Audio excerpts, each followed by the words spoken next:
know you, John. Where are you now? Are you in Dublin? I'm in Dublin. I'm at home in my little office here. Have you come over here to Nashville much at all? I've only been in Nashville once. Yeah, really, years ago. It's about 30 years ago now, I think.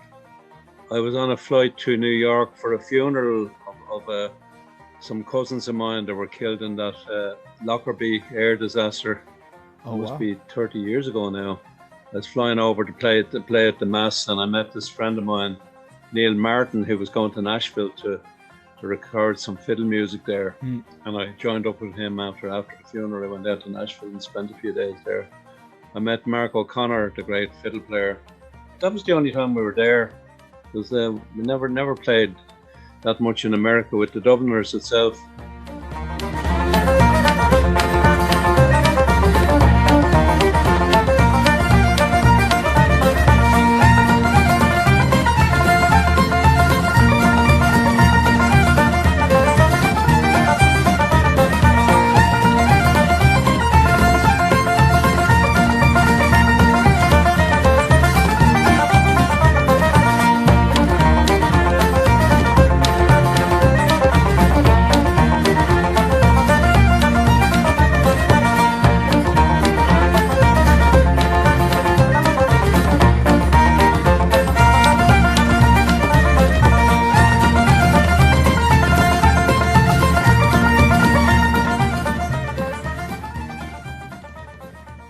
Well, that was something I was going to bring up with you, actually. The Clancy brothers, I guess, were more geared towards the States, and the Pogues came over here a little bit. But with the Dubliners, they mostly toured Europe, the UK, and back home in Ireland, really, didn't they? That's right, yeah. Just going back over that period, in 1967, we had a song called Seven Drunken Nights that got into the British charts. And it was a big hit in Britain, and it was played a lot on Radio Caroline, a ship that was anchored somewhere in the North Sea and beamed into Northern Europe. Serving the British Isles, 14 swinging out a day, this is 199 Radio Caroline. The name of this song is The Seven Drunken Nights, but we're only allowed to sing 5 of them, so here goes. Oh, as I went home on Monday night, as drunk could be, I saw a horse outside the door, where my old horse should be. Well, I called me wife and I said to her, will you kindly tell to me, who owns that horse outside the door, where my old horse should be? Ah, you're drunk, you silly old fool, still you cannot see. That's a lovely sow that me mother sent to me. Well, it's many a day I've travelled 100 miles or more, but a saddle on a sow should I never saw. So we became quite popular there after a while. But we went to America the year afterwards, 1968, to play on the Ed Sullivan Show, which was the big coast-to-coast show at the time, and was on the Patrick's Day on 1968. And he didn't seem to be that familiar with the song before we got there. He mustn't have listened to it, but during the rehearsals in the afternoon, he was up in the control room listening to Seven Drunken Nights. And he came down to us on the floor and he said, listen, guys, you're not going to sing that song on my show. That's an immoral song. Apparently he was a fairly conservative guy. So after that, we kind of lost interest in America. We said, the heck with it, we're getting popular in Europe. And we only did 2 or 3 tours in America, just try out stuff, and never really worked out, but it didn't bother us too much.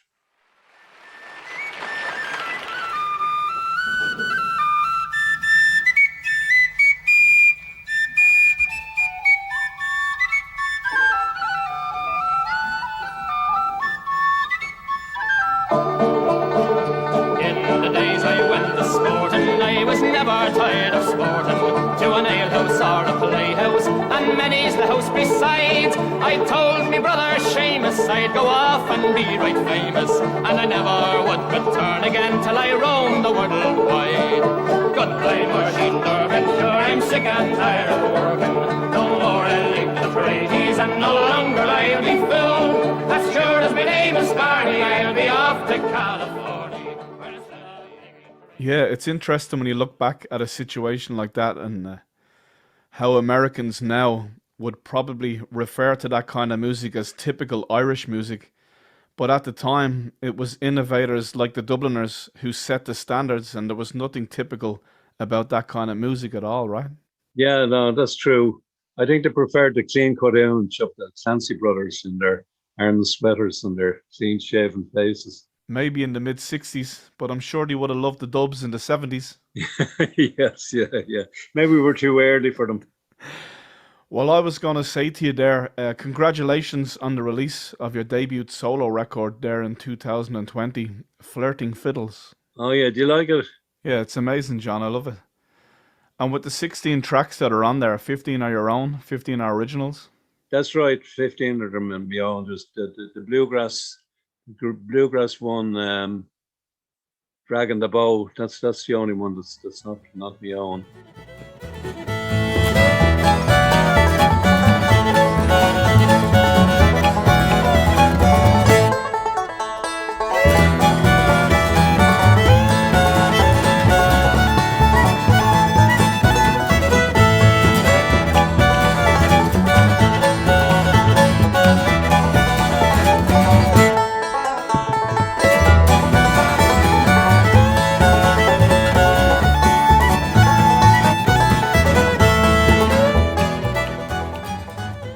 Yeah, it's such a great record, and they're billing it as your debut solo album.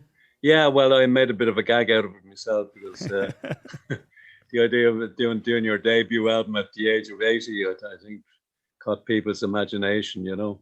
I get Of course, that. people were saying, why the hell didn't you make one before now? And I said, well, I was writing the tunes and writing them slowly. No, the thing is that I recorded a lot of my own bits and pieces on Dubliners albums over the years and kept promising myself to do a solo album, but never got around to it until the kids were saying to me, when are you going to do the solo album? So I said, still thinking about it. I said, come on, Dad, you're 80 this year. Why don't you make this your debut? So so I got together with a few other musicians. You can hear some of the guests on it there, Colin Muckanumra and Richie Buckley, the great sax player.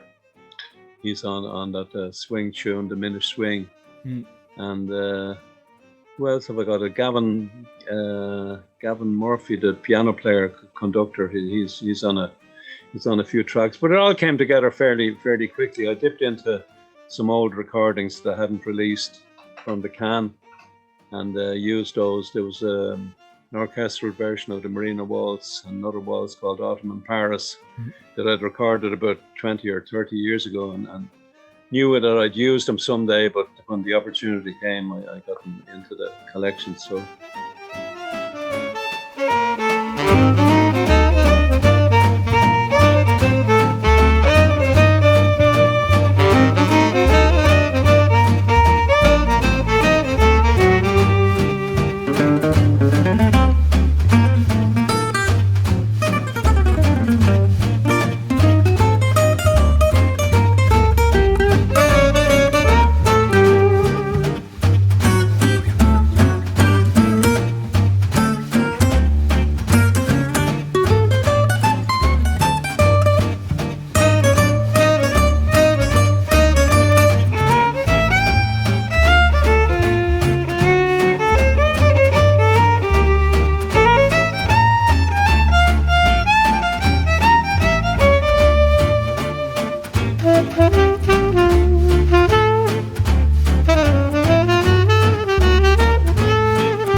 Well, you're having fun with the idea of releasing your debut record at the age of 80, but in all fairness, you were fairly busy over the years.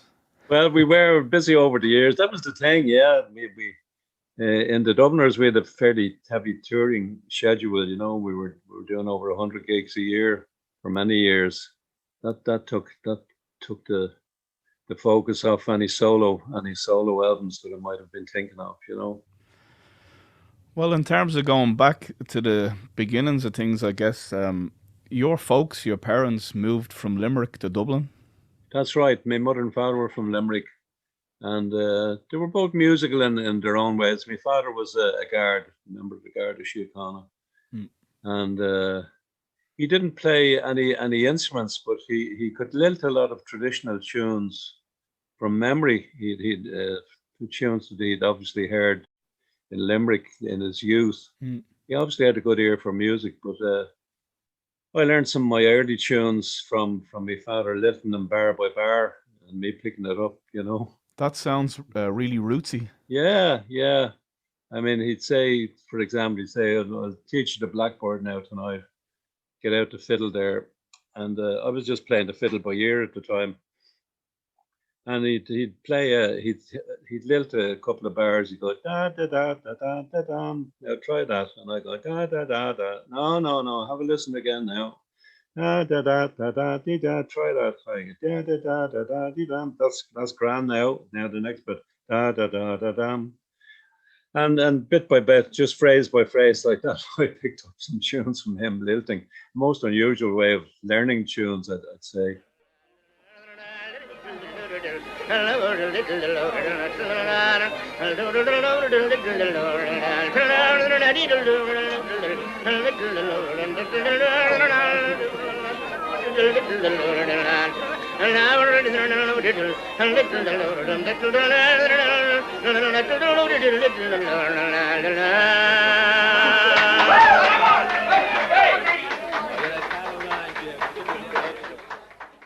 Now, did you find that you had the ear for the tunes straight away, or was that something that developed over time?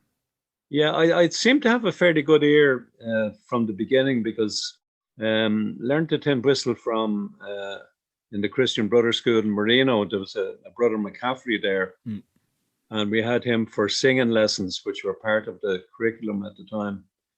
And he brought in a tin whistle one day and played a tune for us. And none of us had ever seen a tin whistle before. We were mesmerized at the music that came out of this simple little instrument. He said, anybody interested in learning? Of course, everybody in the class had their hand up. Everybody wanted to learn anything for a bit of diversion.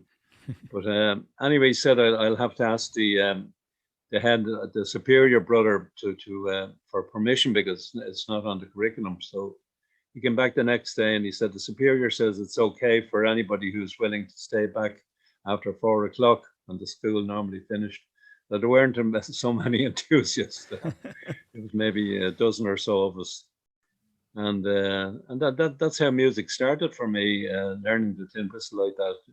He taught us how to read music. And I remember after a couple of weeks, I was playing the tune for him that I picked up by ear. And I was putting in some little embellishments of my own. He said, who showed you how to do that? And I said, nobody. I just did it myself. So I obviously had an ear for fairly good ear for music, you know.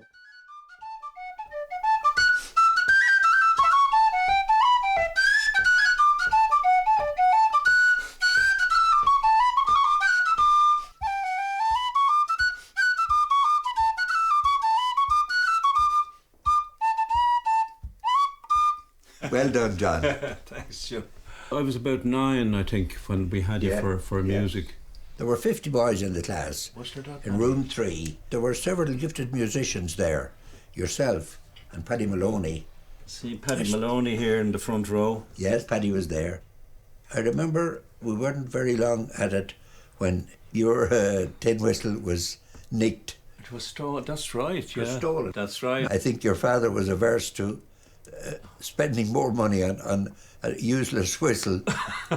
So we got together and each member of the class brought in a halfpenny to buy a new made whistle. up the 1 and 9pence Right. to buy the Viceroy. I remember that, yeah. Yes. Yeah. I started following your career at an early stage. It was great to see something that had been forgotten almost, renewed in life on the stage by a group of boys who became men and became old men eventually. Yes, yeah. I often think, that if it weren't for the fact that you brought it in a tin whistle, all these years ago in Marino and played a tune for us. If it weren't for that, this would have never happened to me, you know.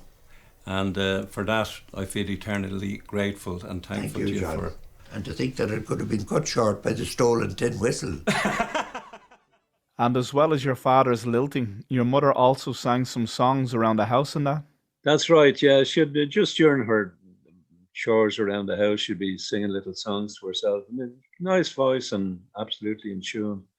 But and she could play it. She could scrape a bit of a tune. When I say scrape a bit of a tune out of the fiddle, her sister played a bit on the fiddle, and she'd learned one or two tunes, but she never practiced or worked on it, you know, as a young girl. But she remembered the fingering of some of these simple little tunes, you know, from down the country.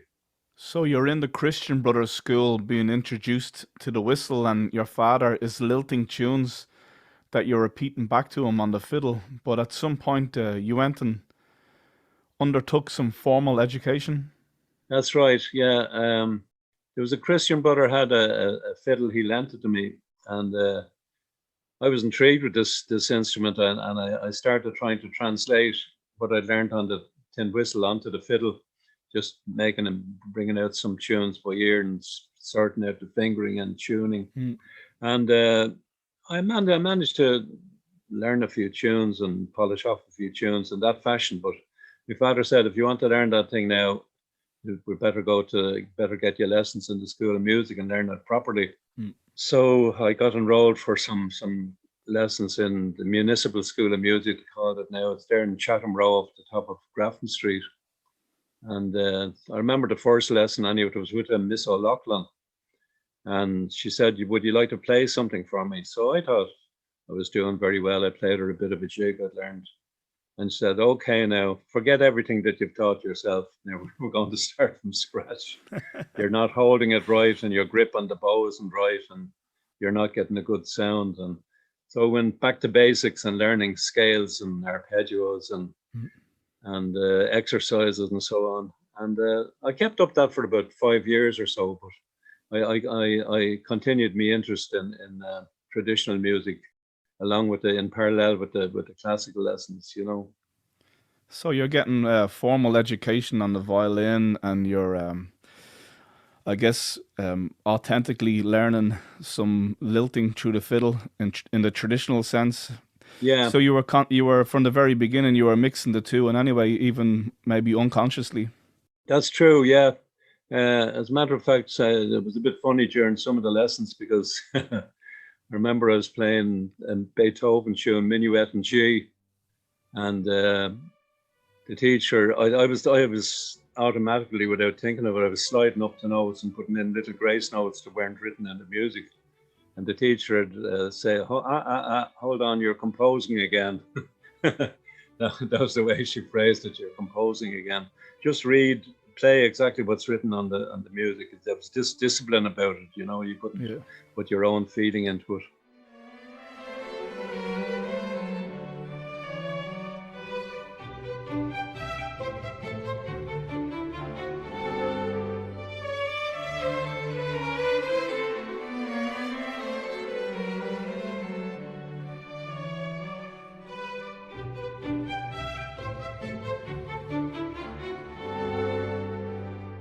Yeah, but anyway, yeah, I kept the interest in both things going together. But they used to enroll us for some of the traditional music competitions that were on every year. There was a Fesh Ceol and Fesh Clia and Father Matthew Fesh. These competitions for different age groups.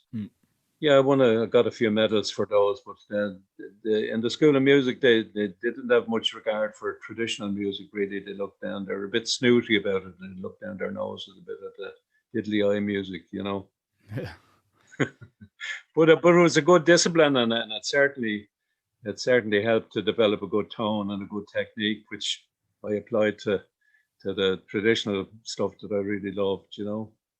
Yeah, well, it's something you can definitely hear in your playing.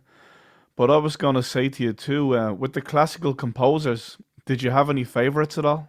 Yeah, I liked the regular ones, Bach and Beethoven and Paganini and all these great players. I still love them. I look up on YouTube there, discovered recently Paganini's Violin Concerto in D with a guy called Augustin Hadelich, a German-Italian player. He's probably one of the best in the world now. And it's a real joy to see these guys that are top of their game, you know, total masters of the instrument.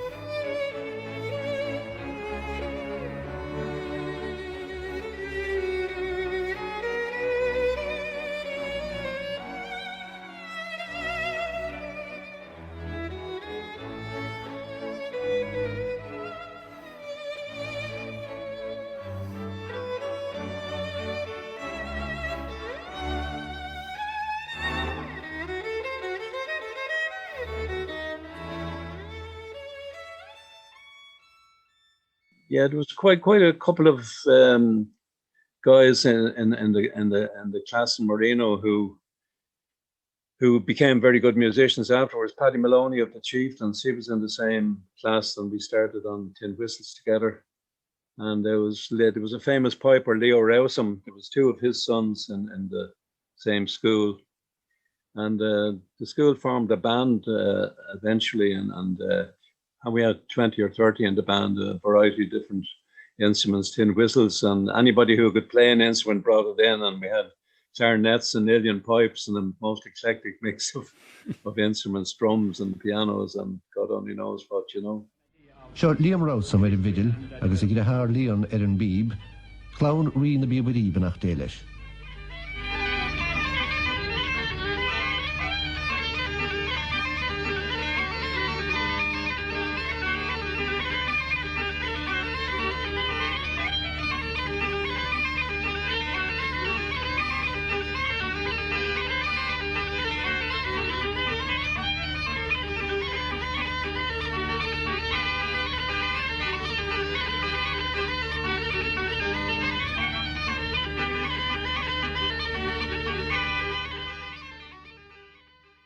Yeah, that's interesting too, isn't it? Because Paddy Moloney was also known for mixing classical and traditional music, and he was also in that class. That's right. Yeah. Paddy and myself still meet up. We get together occasionally. We were on. I don't know if you're familiar with the Tommy Tiernan show, television show here. Yeah. Where Tommy has guests coming on. He doesn't know anything about their identity until they walk on stage, and then he talks to them for quarter of an hour, 20 minutes. But Paddy and myself were invited to one of the shows there a couple of years ago. We had a good bit of crack, but very spontaneous. The two of us had tin whistles hidden in our pockets, and during the show we took them out and gave them a couple of spontaneous jigs and reels and bits and pieces, you know. But we played this Banish Misfortune. Oh, that we all jig, yeah. Have a go at it, yeah. You started and I'll follow you. All right.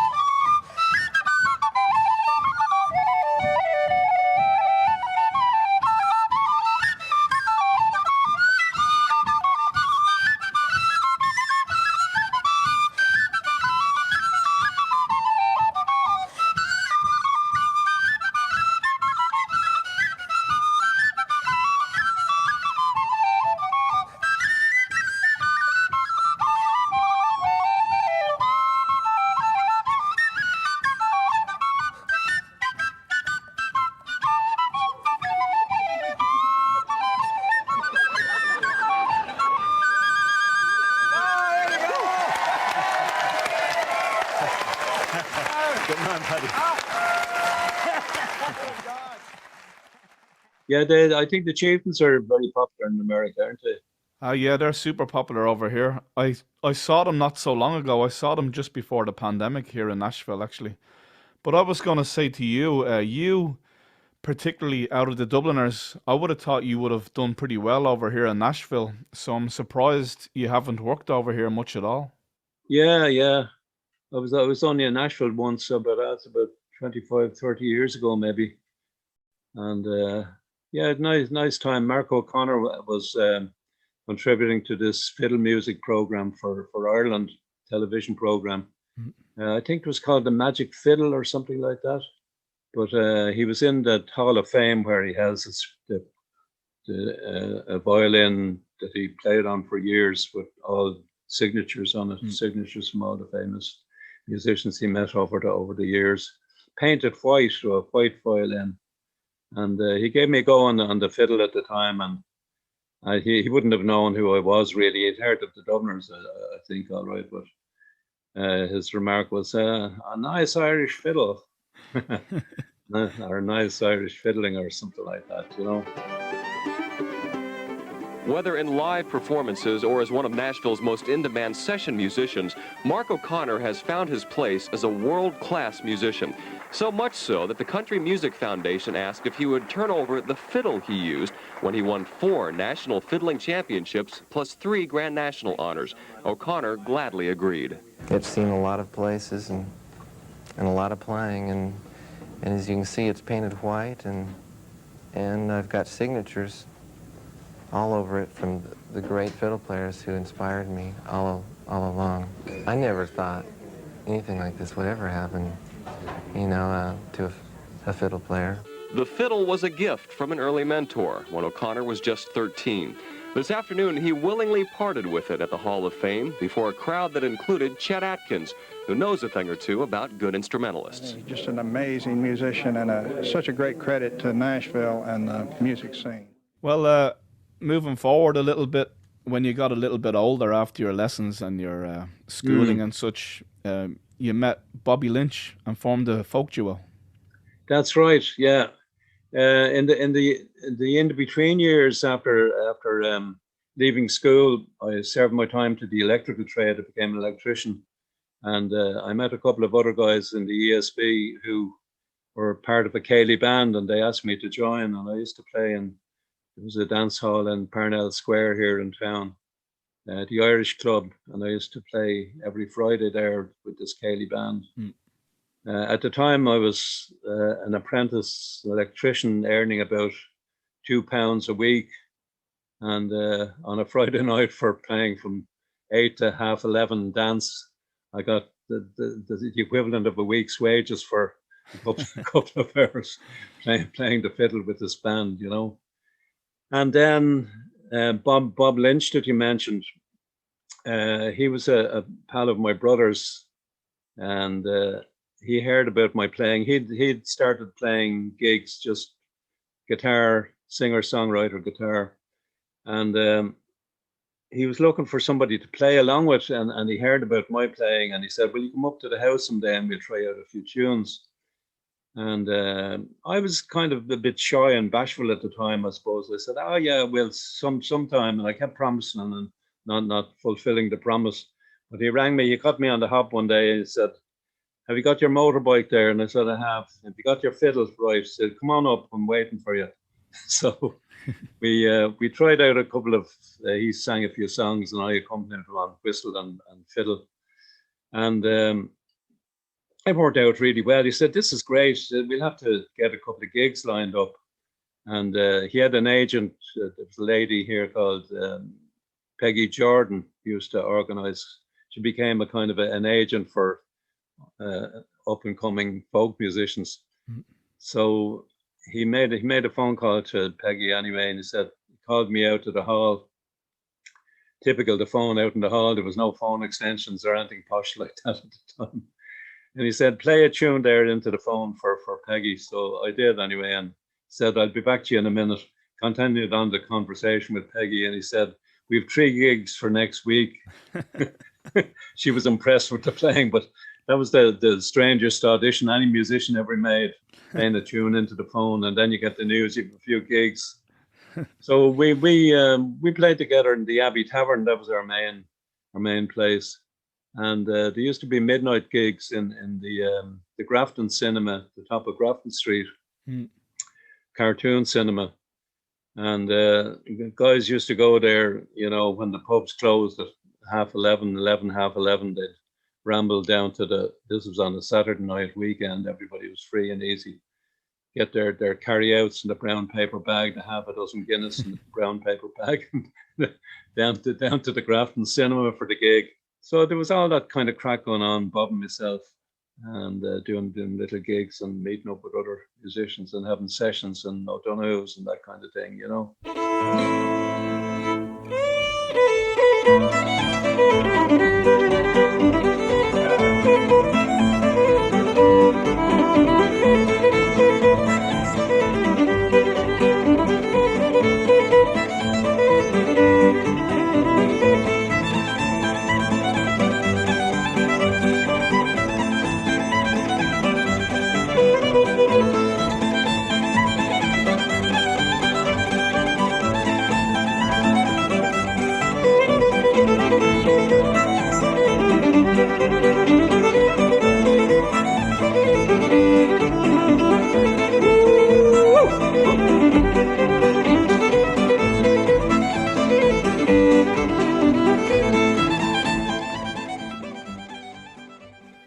So this was, I guess, very early 1960s, and there was like a Piper's Club, a Fiddler's Club. But was there much singing going on in the pubs then? Because I've heard that there wasn't. No, there wasn't. A lot of pubs had singing. Singing was barred. I think they regarded singing as somebody a bit out of order with too many pints on them. They shouldn't be singing. They should be behaving themselves and staying quiet and just talking.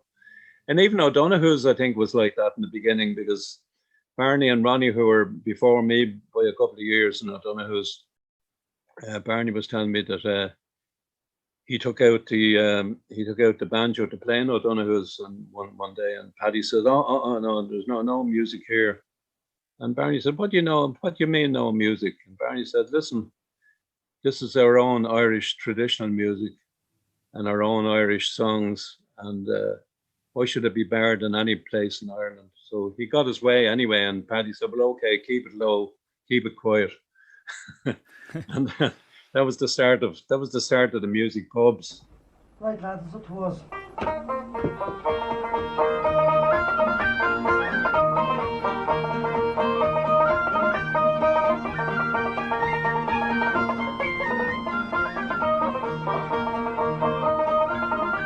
I was a day in Waterford, Polly Paldam, there was love and crack and port, and Polly Paldam, the house was full of women, Polly Paldam, and there goes my mind, and Polly Paldam. What are you all looking at? We're all very glad about that. Again, it's a thing that I hear often when I'm traveling around or throughout my life. Typical Irish music. Again, it wasn't typical at the time to be doing that, you know. That's the thing. Yeah, a lot of people think this is forever, going on, but not so. You're right. Yeah.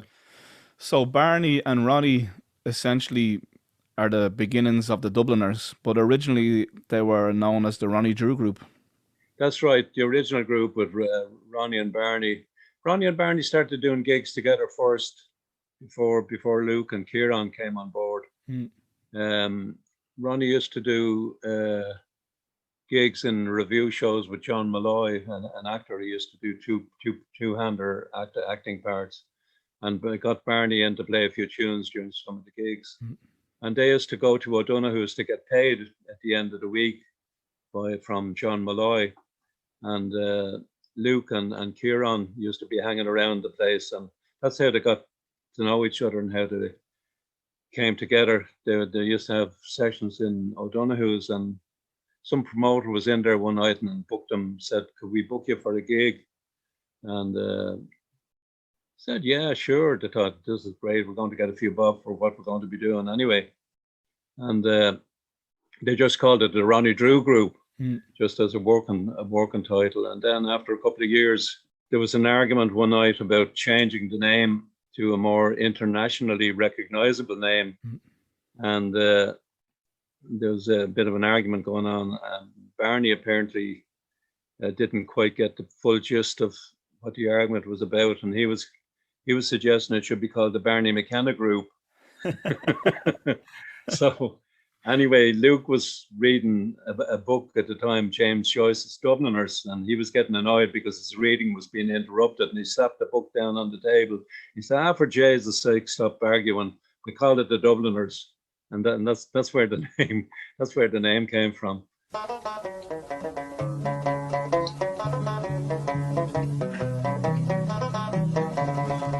Well, in the merry month of May, now from me home I started, left the girls and two, and nearly broken hearted, saluted father dear, kissed me darling mother, drank a pint of beer, me grief and tears smothered enough to reap the corn and leaf, for I was born, God a stout McLeod, the Bannish coast, and goblins a brand new pair of brogues to rot the love of the bogs and frighten all the dogs on the rocky road. It's a double of 1, 2, 3, 4, 5, up to here and turn them down the rocky road, and all the ways to double and make for Aldigar. In Mullingar that night I rested him so weary, started by daylight next morning light, and there he took a drop of the pure to keep me heart and drink, and that's the Paddy's cure. When there is on for drinking they hear the lassie smile, laughing all the while at me curious style to touch a heart above, and he asked me was I hired and wages I required till I was almost tired of the rocky road to double and 1, 2, 3, 4, 5, up to here and turn them down the rocky road and all the way.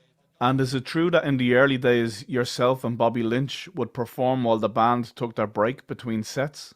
That was it, yeah. They used to do a regular gig out in Howth, in the Royal Hotel in Howth, on a Saturday night. And Luke at this stage was getting a bit restless, and he wanted to go back to England and meet up with Peggy Seeger and Ewan McCall and some of these musicians and expand his repertoire in the folk scene over there. So Luke leaving, of course, left a huge gap in the group. So Ronnie phoned Bob and myself one day and said, will you come out and fill in during the porter break? That's how he described the interval. Will you come out and fill in during the porter break? So, of course, Bob and myself were quite happy to do that. And we went out and formally filled in during the interval for about 20 minutes or so. And after a couple of weeks of this, we just hung on for the second half and joined in with the rest of the lads. And people started talking about the two new guys in the group and how well they were fitting in. Then Ronnie would ring me and say, you know, the big gig in such a place, or bobbing yourself free. And it just evolved out of that without any formal meetings or discussions or anything else. We just became part of the group, you know.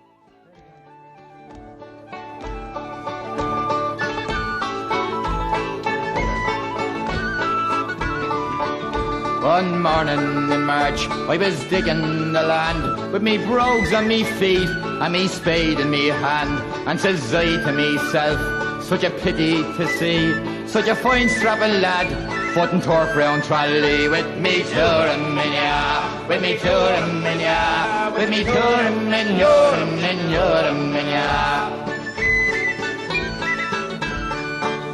So I buttered me brogues, shook hands with me spade, then went off to the fair like a dashing young blade. When up comes a sergeant, he asked me to list. Got a sergeant a graw, stick a bob in me fist, with me touring minya, with me touring minya, with me touring minya.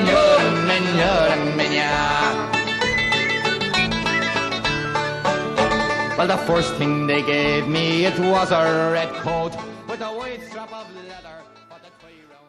I've heard a story too about in the early days when the band almost split up in one of the early meetings. Oh, did you hear that story? Well, I was working in the ESB at the time. That was around 1964 or 65. And we used to have a meeting every Monday, just have a chat about the week ahead. And it was only around the corner from my office in the ESB. I was working as a draftsman there at the time. And anyway, if there was the odd gig down the country and I needed a day off, I'd take a day's annual leave. You could take your annual leave in 2 or 3 days at a time, or single days or whatever. And when I ran out of that, I was into sick leave, of course, official sick leave. So I was sick occasionally when after a gig down the country. In fact, what brought things to a head for me was we were doing a gig up in the Ulster Hall in Belfast. And I got my brother to phone in to my boss and say, John isn't feeling too well today. He won't be in. Anyway, we did the gig in Belfast, and I came back during the night and into work the next day. And my boss said, "Are you feeling a bit better? Did you recover from your flu?" And I said, "Yeah, I'm feeling a good bit better." "Oh, that's good, because I read a glowing report in the Irish Times today about a wonderful gig you did in the Ulster Hall in Belfast last night." So it was a bit of a hint for me to think seriously about my which profession I wanted to follow. So as I said, that brought things to a head. So eventually I gave in my notice. And that same night we had a meeting to discuss the future. This is going to be serious now. John has given up his good day job, and we'd better get a structure on things and so on. So we decided to have a meeting in Donny and Nesbitt's pub. We'd normally meet in O'Donoghue's, but because this was a business meeting, we thought it should be in a different venue, another pub, of course. So during the chat anyway, and after a few pints, some argument broke out between Barney and Ronnie, yeah. And things flared up a bit, and there was a few pints spilt and a few tables upended, and it came to fuck you and fuck you as well, and fuck the whole lot, and fuck the group, and fuck it. So Bob Lynch and myself are driving home. So what the hell are we after getting into here? Yeah, well, you're after giving up your good day job, and the whole group is broken up. So anyway, I was a little bit despondent for a couple of days. And then Ronnie, I got a phone call from Ronnie, said, "Are you okay for a gig down the country on Friday?" And I said, "Yeah, but I thought the group broke up last night." He said, "Don't take any notice of that. That happens every couple of weeks." So that was my guarantee for the future. So it's crazy when you think about it, eh? Yeah, funny. But there was never any great formality about how things were done. We just winged it from gig to gig, and no long-term projections or anything like that, you know. This is a Dublin song also. It was down by Christchurch that I first met out Annie, a neat little girl and not a bit shy. She told me her father, that came from Dungannon, would take her back home in the sweet by and by. And what to do any man, whether I know, whether I'm easy or whether I'm true.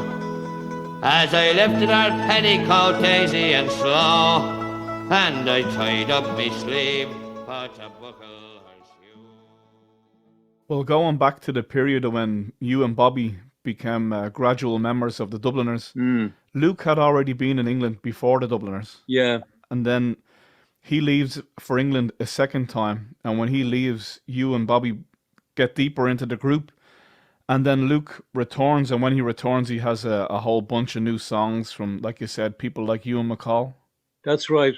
Well, when Luke had left and we continued on the Saturday night sessions in the Royal Hotel in Howth, whenever Luke was home for a weekend from London, he'd drop out to the session and he'd get up and sing a few songs. And he was picking up these new Ewan MacColl songs like The Travelling People and The Shoals of Herring and Dirty Old Town. And there was just a great energy and a great magic about all these new songs coming out. With our nets and the gear we're faring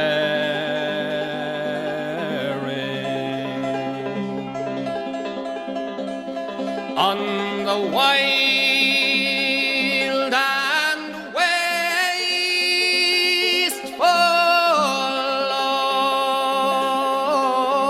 ocean. It's out there on the deep we harvest and reap our bread as we hunt the bonny shoals of So after a year or so, year and a half maybe, Bob decided to leave the group, and Luke came back, and made it a condition of his coming back that I wouldn't feel I had to leave because he was coming back to his original place. So that was the lineup then for many years: the Ronnie, Luke, Barney, Kieran, and myself. So that's how I came to be a fully fledged member of the paid up member of the of the group. Yeah, and I guess people would often refer to that particular lineup as the definitive Dubliners. Yeah, but that's right. It's often referred to the original definitive lineup. Yeah, many changes during the years after that, but people cite that as being the original lineup. Yeah. And of those 5, you're the last man standing now. That's right. Yeah, they're all gone now. They're all gone except myself. And yeah, I'm the last one standing, or sitting sometimes, but not a sitting duck. And possibly the longest serving member of the group too. Well, I probably am. Yeah, I hadn't thought about that. That's an interesting point of view. Yeah, if you add up all the years, when you think of it, like Ciarán, if you take 1962 as the starting point of the group, Ciarán became ill in 74, I think. And he suffered from a brain aneurysm and left him disabled. And when you think of it, like Kieran was only in the group for 12 years, and he was one of the originals. And then with Ronnie leaving for a couple of years and coming back here and there, I probably am the longest. Barney used to say, when Barney was alive, he used to say, John and myself are the longest serving members. And Eamon used to say, yeah, John is the longest suffering member. I come from County Kerry, the land of eggs and bacon. If you think I'd eat your fish and chips, I tell you, you're mistake. Oh, I down the land came the Galpine, the shovel shot behind them. Was in the pub, they drank the sob, and up in the spike you'll find them. They sweated blood, and they washed down mud with pipes and quarts of beer. And now we're on the road again with McAlpine's music. I've stripped to the skin with the darky fin, way down upon the Isle of Grain. With the horse-faced tool, and I knew the rule, no money if you stop for rain. When McAlpine's gone with a well-filled horn, your shoulders cut to bits and seared, and woe to he who went to look for tea. Well, it's interesting you're talking about Ciarán Bourke there. I remember when I was a kid, I was about 5 or 6, and there was the 25-year anniversary of the Dubliners on the Late Late Show, and I can remember Ciarán Bourke reciting that poem, and it turned out to be his last public performance. Oh, that's right. He recited a poem that a guy called Joe O'Brien, had written about Brendan Behan's funeral, I think. Isn't that right? Yeah, exactly, yeah. Cases of newly drawn stout, the usual symptoms when a life goes out. But the extinction this time being 7 times the most. The music held no echo, and the tears drowned our toast. Sorrow and bereavement, life has no meaning now. Silence is master, laughter and song bowed. For gone went our great captain to some more hospitable inn, where cant and hypocrisy can no longer embarrass him.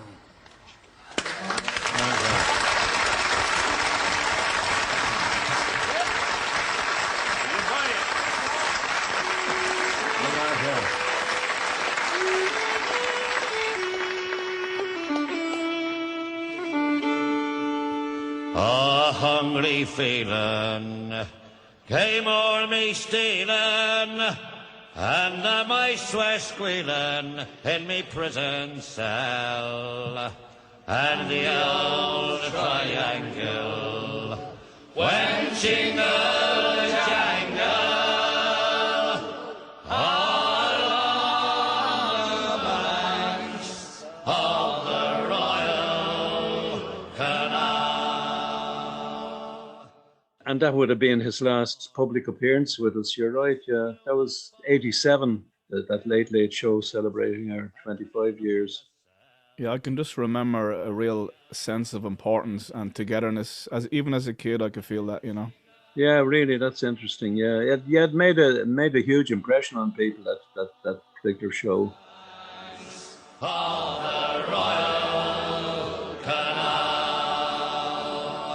Now the screw was peeping as the lag lay sleeping, dreaming about his girdle sow, and an old triangle went jingle jangle all along the banks of the Royal Canal.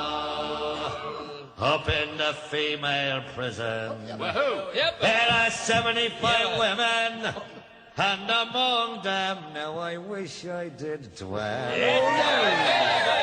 Then that old triangle could go jingle jangle all along the banks of the Royal Canal. All along the banks of the Royal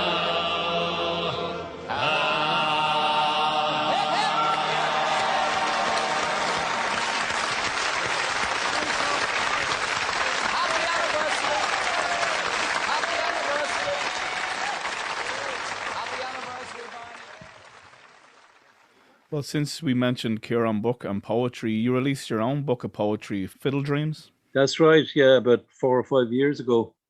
I'd no idea. I'd no notion of writing poetry until it all came around by accident. Really, we were on a German tour, and this Donegal lady came up after the tour and said, "I'm having difficulty writing with a verse of a poem that I'm writing. Could you help me?" And I said, "I don't think so. I don't write poetry. If there's a tune you're having difficulty with, I might be able to patch it up for you." And what she said I found kind of interesting. She said, if you're able to compose music, you must be able to write poetry. And as she was a very good looking girl, I took great notice of what she was saying. A bit of encouragement there. Anyway, we were on tour in Germany, as I say, and we exchanged phone numbers. And the next day I got a text message with this incomplete verse that she was having problems with.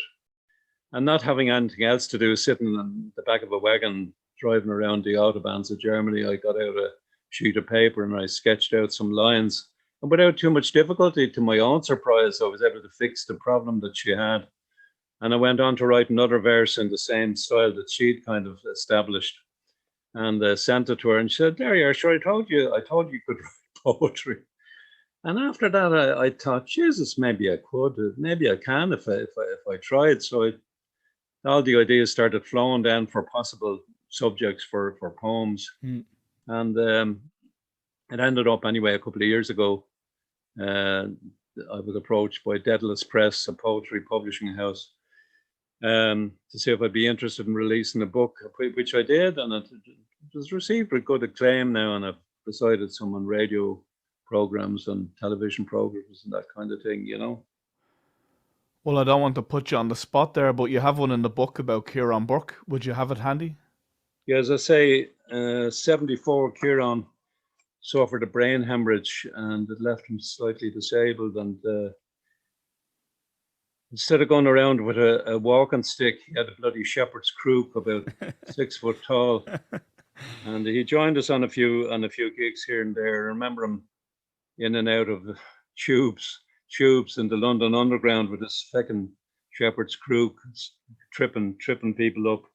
But Kieran, there's a reference here to Kieran. He was the only one of us that had a university education. He studied agriculture in University College Dublin for a couple of years. There's a little reference to that.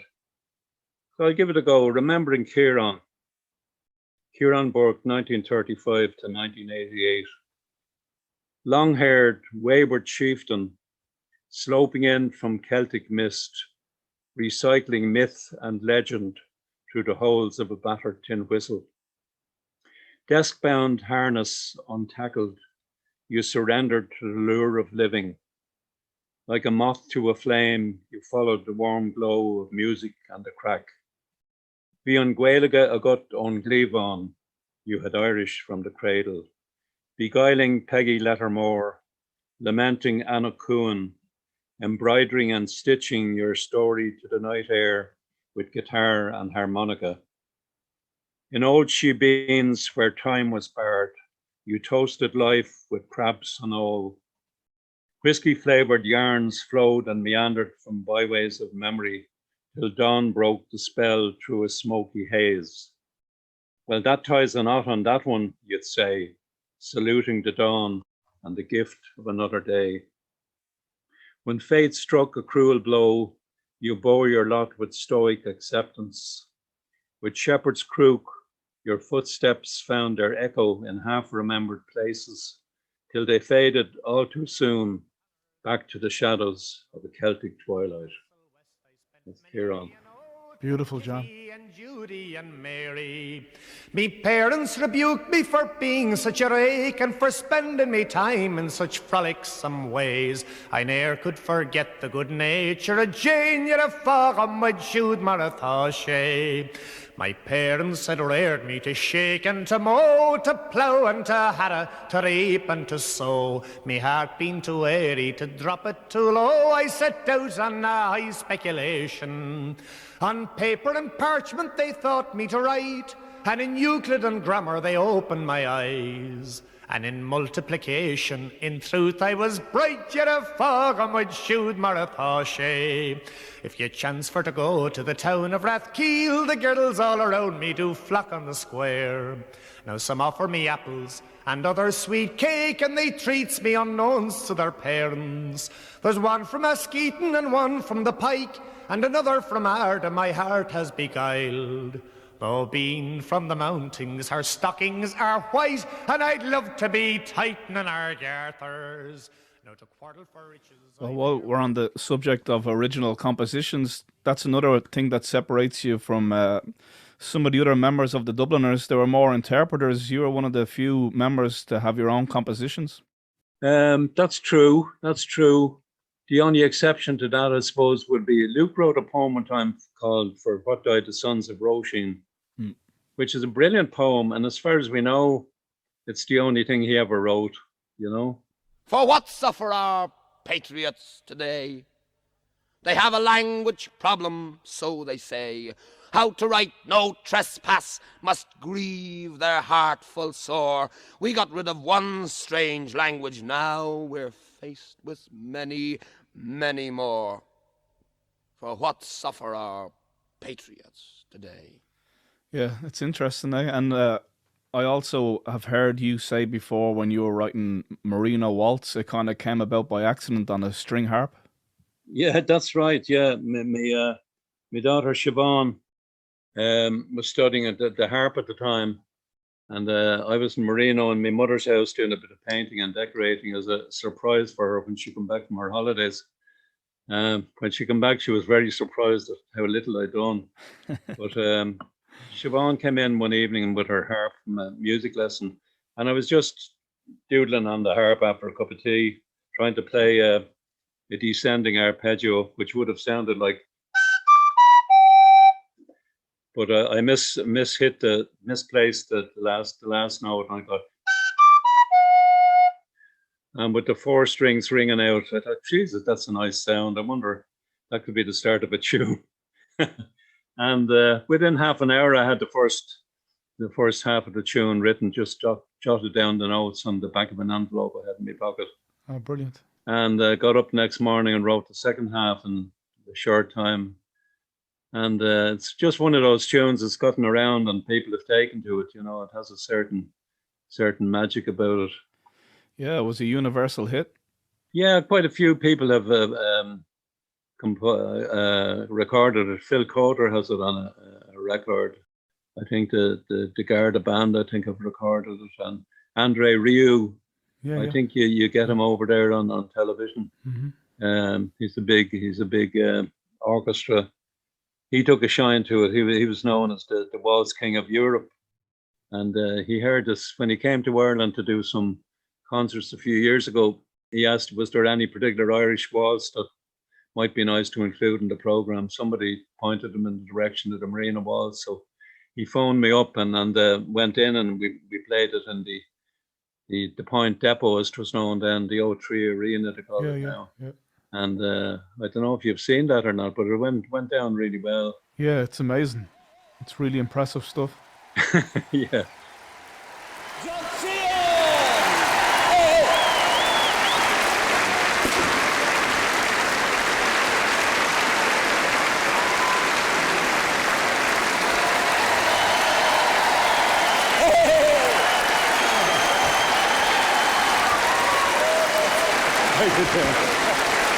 Give him a round of applause!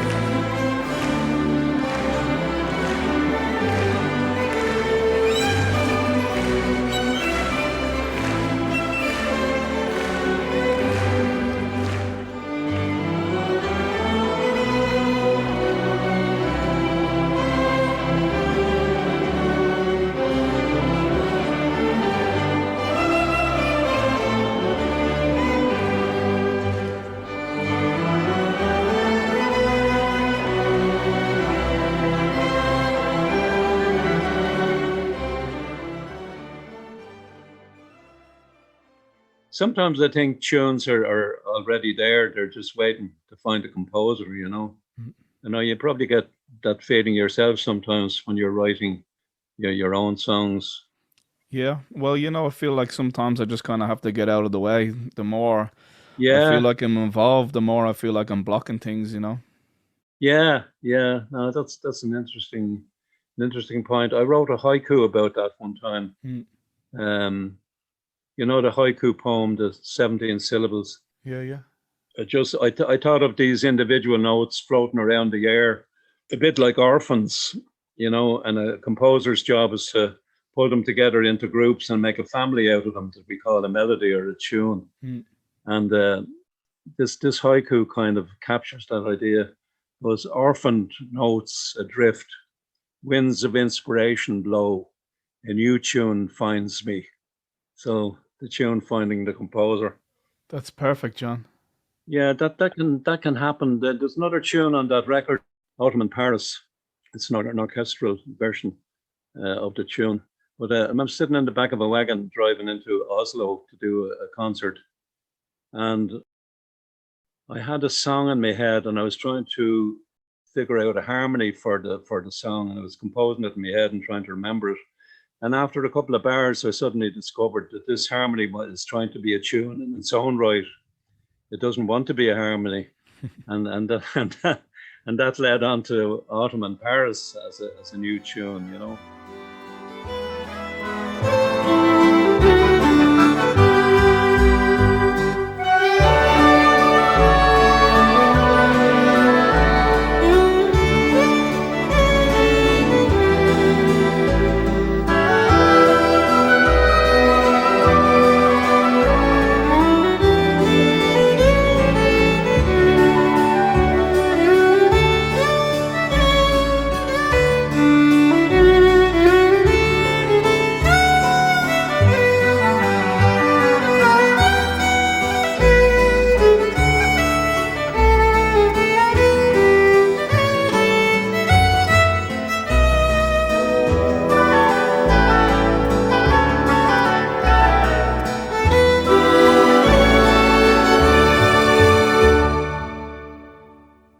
Well, I can't let you go there now. You pulled out the tin whistle there and hinted at the Merino Waltz. Do you fancy doing a little tune, or is that too much to ask? No, I'll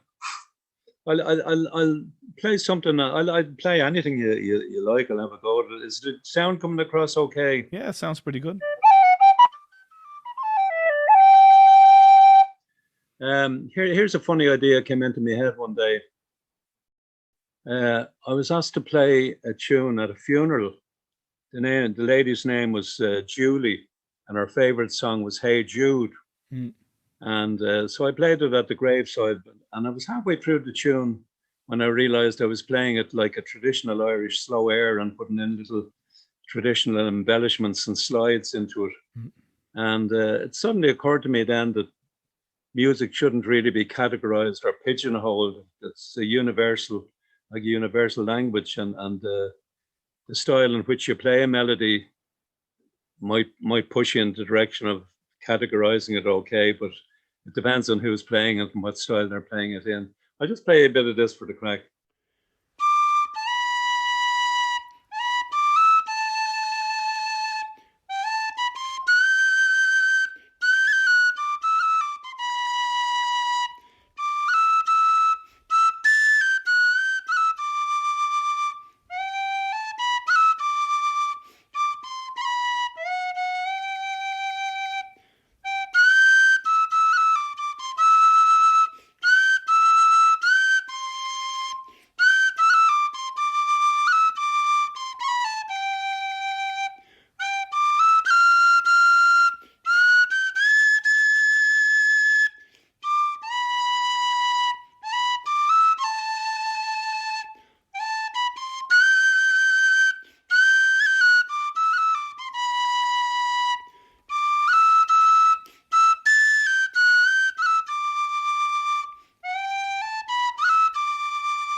Love it, John.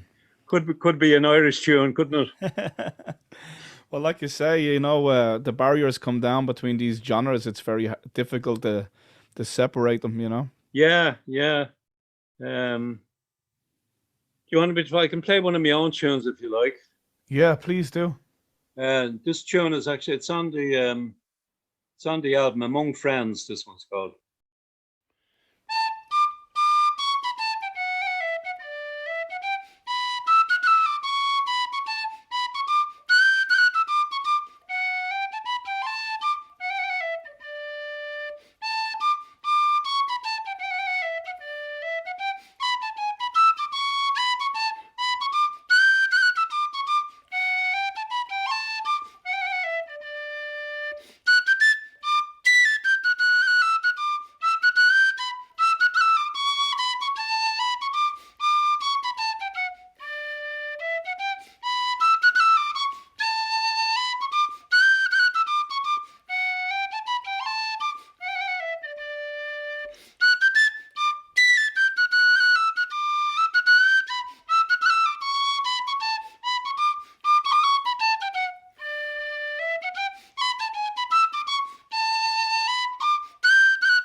Absolutely brilliant, John.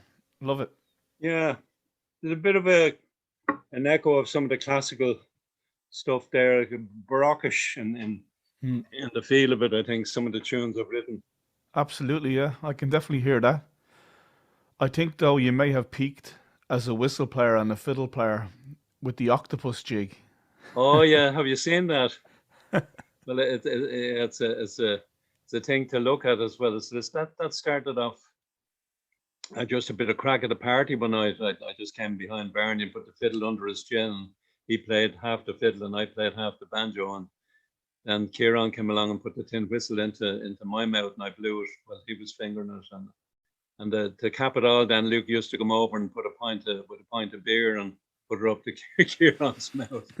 And it was a great visual act, you know. It was a bit of crack. So that happened naturally. That was never planned or never thought No, about. it just happened like that at a party one night, and then we realised, God, we could do this on stage. It'd be a bit of a laugh, you know. Absolutely. Yeah. Party peace time. Barney and John, when they're absolutely, as Noel Kennedy might say, positively possed out of their heads, do this when they're at parties. It involves Barney playing half of the banjo and half of the fiddle, and John doing the very same thing. Can you imagine that? They call this the octopus jig. Now, sometimes when they're sober they can do it, but I'm not sure tonight. They have a go.